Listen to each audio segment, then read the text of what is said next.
Hey guys, welcome back to the channel. Today our topic is on nuclear physics. Now you must know that what is nuclear physics.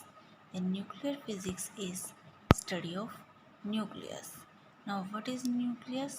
ये सब हम जानेंगे बहुत जल्दी, क्योंकि हमारी जो पूरी की पूरी न्यूक्लियर फिज़िक्स है वो इसी न्यूक्लियस पर बेस्ड है और इसमें सिर्फ और सिर्फ हमने इस न्यूक्लियस को ही स्टडी करना है। तो सबसे पहले मैं आपको बता दूं कि न्यूक्लियस की डिस्कवरी जो है वो रदरफोर्ड ने की थी इन 1911। एक्चुअल में रदरफोर्ड को का नेम है, जो एक्सपेरिमेंट था रदरफोर्ड्स एक्सपेरिमेंट वो किया था उनके दो स्टूडेंट्स ने, जिनको बोलते हैं जीजर एंड मार्स्टन ने।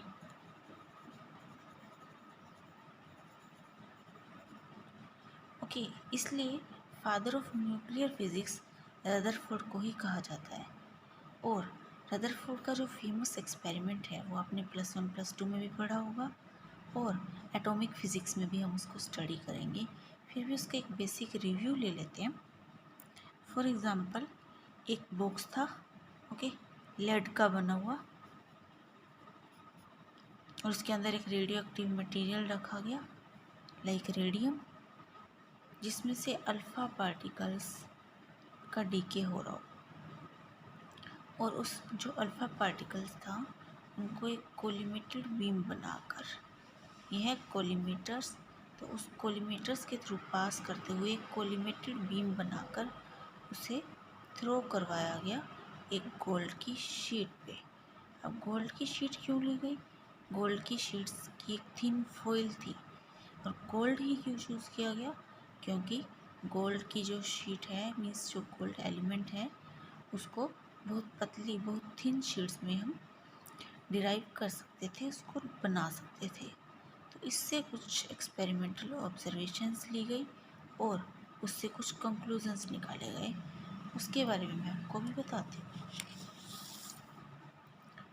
ऑब्जर्वेशंस, ऑब्जर्व क्या किया गया? The most of the alpha particles go straight undeflected, means जो अल्फ़ा पार्टिकल्स थे उनमें से बहुत ज़्यादा, मैक्सिमम नियरली 99 पॉइंट समथिंग थे, वो स्ट्रेट चले गए। अब इससे क्या कंक्लूज़न निकाला गया? इससे ये हमारा फर्स्ट कंक्लूज़न निकाला गया, most of the space in the atom is empty, because कोई रोकने वाला नहीं है, तो मीन्स वो सीधा जा रहे हैं। अब रोकने वाला नहीं है, इसका मीनिंग क्या है कि जो स्पेस है वो एम्प्टी है, वहाँ पे कुछ नहीं है। Next was few alpha particles are deflected through small angles nearly about 90 degree, and उसके बाद की जो ऑब्जर्वेशन थी, and a very few return back through 180 degree, जो मैंने यहाँ आपको शो किया हुआ था हियर, ये एरो, लाखों करोड़ों में एक था जो कि वापस चला गया 180 डिग्री की डिफ्लेक्शन के साथ। अब इससे क्या पता चला? इससे कुछ कंक्लूज़न निकाले गए जो आपने बहुत कॉमनली स्टडी किए हुए हैं। Most of the mass of the atom is concentrated in a very small region, and this region was called nucleus. और इससे एक और बात पता चली थी कि जो न्यूक्लियस है वो पॉजिटिवली चार्ज्ड है और बहुत ज़्यादा डेंस है, मीन्स उसकी जो डेंसिटी है वो हाई है।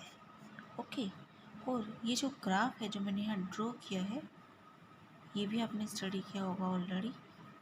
तो ये ग्राफ था number of scattered particles, means scattered alpha particles versus theta, means कितने पार्टिकल्स किस एंगल से डेविएट हुए। तो ये सब चीज़ हुआ ग्राफ था। ये बहुत सिंपल है, मैं आपको सिर्फ एक ओवरव्यू दे रही हूँ क्योंकि हम हाई लेवल स्टडी कर रहे हैं न्यूक्लियर फिजिक्स की। तो उसके बारे में हम आगे बढ़ते हैं।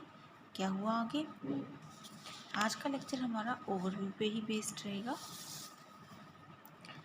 इस एक्सपेरिमेंट से हमें जो एटम का मॉडल मिला था वो ऐसा था कि जो इलेक्ट्रॉन्स हैं, वो तो मैंने आपको न्यूक्लियस के बारे में बताया था थोड़ा सा, और जो इलेक्ट्रॉन्स हैं वो प्लैनेटरी मोशन कर रहे हैं अराउंड द न्यूक्लियस, मीन्स जैसे प्लैनेट्स सन के अराउंड मोशन करते हैं वैसे ही जो हमारे इलेक्ट्रॉन्स हैं एटम के अंदर नेगेटिवली चार्ज्ड पार्टिकल्स, वो न्यूक्लियस के चारों तरफ घूम रहे हैं।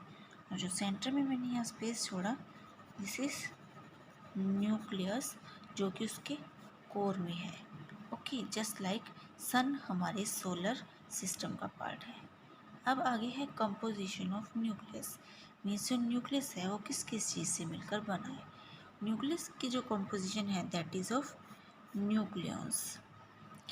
अब ये न्यूक्लियस क्या है, two types of particles, protons and neutrons. Okay, together इनको क्या कहते हैं, न्यूक्लियॉन्स। अब प्रोटॉन्स हैं वो पॉजिटिव चार्ज पार्टिकल्स हैं, और जो न्यूट्रॉन्स हैं वो न्यूट्रल पार्टिकल्स हैं, और इलेक्ट्रॉन्स थे वो नेगेटिवली चार्ज थे। Neutrons are neutral. ओके, अब बात करते हैं मास की।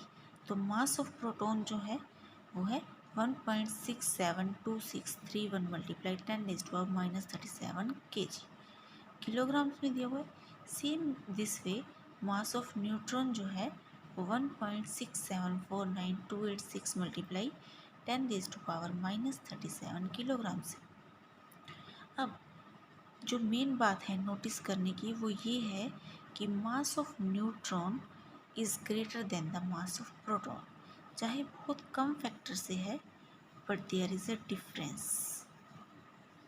ओके, यहाँ से आप देख सकते हैं, हालांकि जनरली जो हम लेते हैं +2 तक, उसमें हम 2 डेसिमल तक ही लेते हैं, 1.67 मल्टीप्लाई 10⁻⁻37 इस वे में लेते हैं। बट हायर लेवल पे हम ये पूरा स्टडी करते हैं और हम ये मानते हैं और ये जानते हैं कि जो मास ऑफ न्यूट्रॉन है वो प्रोटॉन के मास से ज़्यादा होता है। अब क्योंकि मैंने कहा कि हम एक ओवरव्यू ले रहे हैं इस चैप्टर का, तो ज़रूरी है कि हम कुछ बेसिक चीज़ें स्टडी कर लें। सबसे पहले है एटॉमिक नंबर।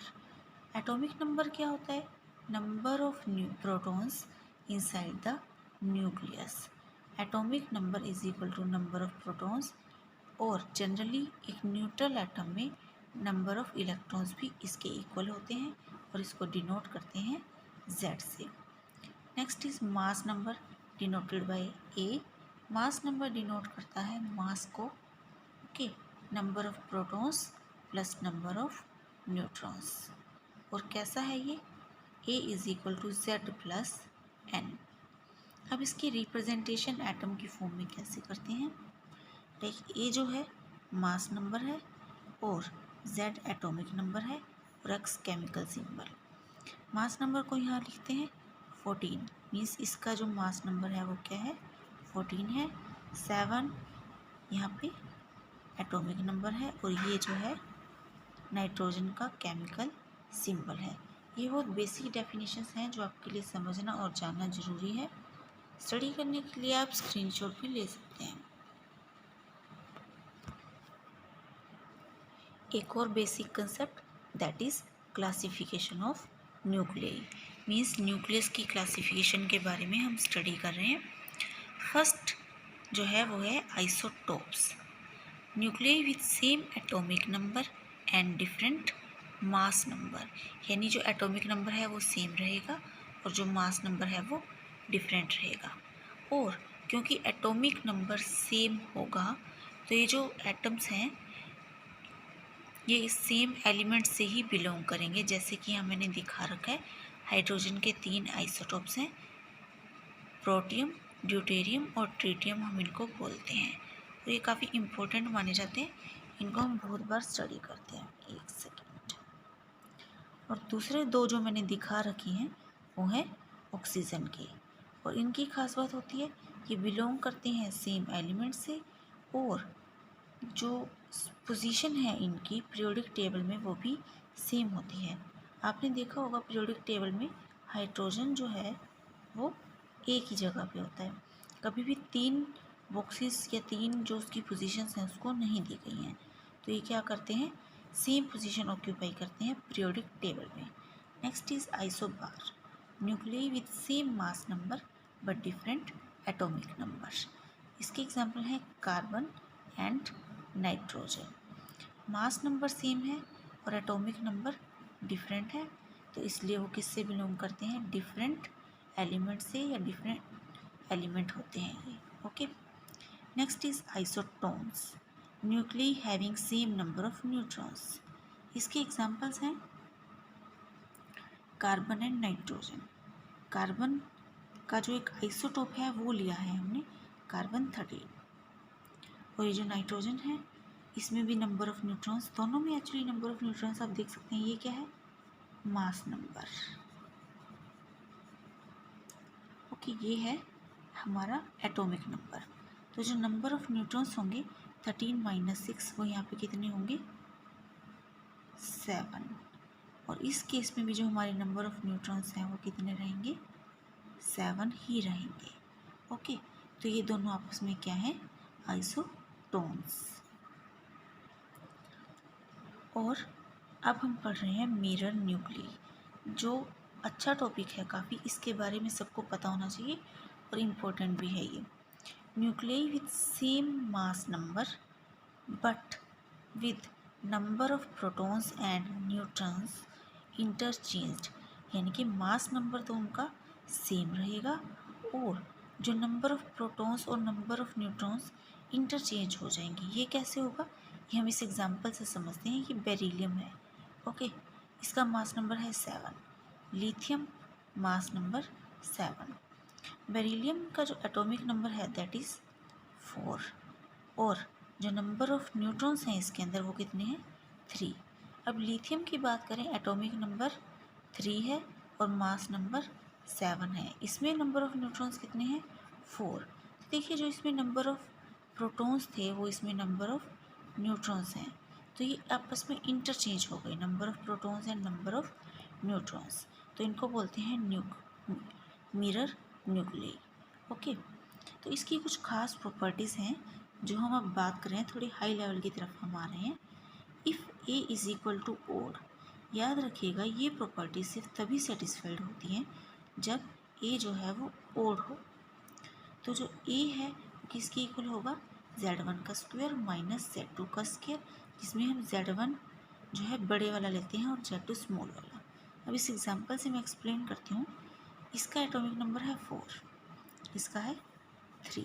ओके, तो ये क्या बनता है, 4 का स्क्वायर माइनस 3 का स्क्वायर, 16 - 9 इज इक्वल टू 7, जो कि दोनों का मास नंबर है। Okay, next is A is equal to 2Z plus minus 1, mass number 7 2Z, यानी कि 2 ×